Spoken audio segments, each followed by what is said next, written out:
उत्तर प्रदेश में बीजेपी अध्यक्ष के तौर पर 3 साल का कार्यकाल पूरा करने के बाद स्वतंत्र देव सिंह अपनी जिम्मेदारी से मुक्त होने को तैयार है। उनके पद छोड़ने के बाद कौन बनेगा नया अध्यक्ष, ये सवाल सियासी गलियारों में गूंज रहा है।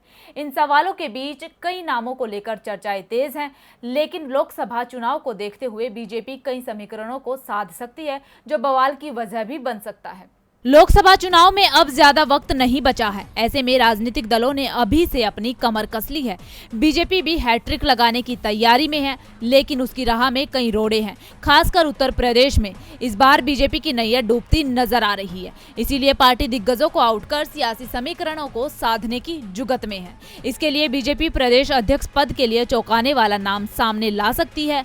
स्वतंत्र देव सिंह की छुट्टी कर अब पार्टी इस पद पर किसी ऐसे दिग्गज को बैठाना चाहती है जिससे सियासी समीकरणों को साधा जा सके। यूपी की सियासत में बीजेपी के प्रदेश अध्यक्ष बनाने के लिए 20 साल के सियासी पैटर्न को देखें तो किसी ब्राह्मण समुदाय के हाथों में कमान दिए जाने की सबसे ज्यादा संभावनाएं दिख रही है, जिसके चलते कई ब्राह्मण नेताओं के नाम भी चर्चा में हैं। उसमें पूर्व उप मुख्यमंत्री डॉक्टर दिनेश शर्मा, पूर्व ऊर्जा मंत्री श्रीकांत शर्मा, कन्नौज के सांसद और प्रदेश महामंत्री सुब्रत पाठक शामिल हैं। वहीं पार्टी का पूरा फोकस 2024 के लोकसभा चुनाव पर है।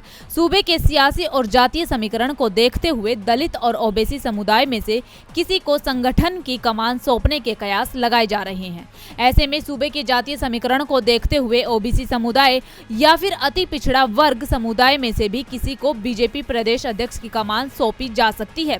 यूपी के अध्यक्ष पद छोड़ने वाले स्वतंत्र देव सिंह ओबीसी समुदाय के प्रभावशाली नेता माने जाते हैं, जिसके चलते उनके उत्तराधिकारी के तौर पर किसी ओबीसी समुदाय से ही किसी को प्रदेश अध्यक्ष बनाने की चर्चा है।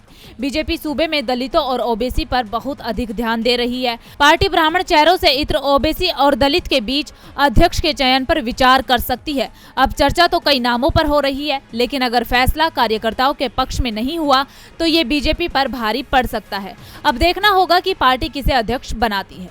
डीबी लाइव की रिपोर्ट।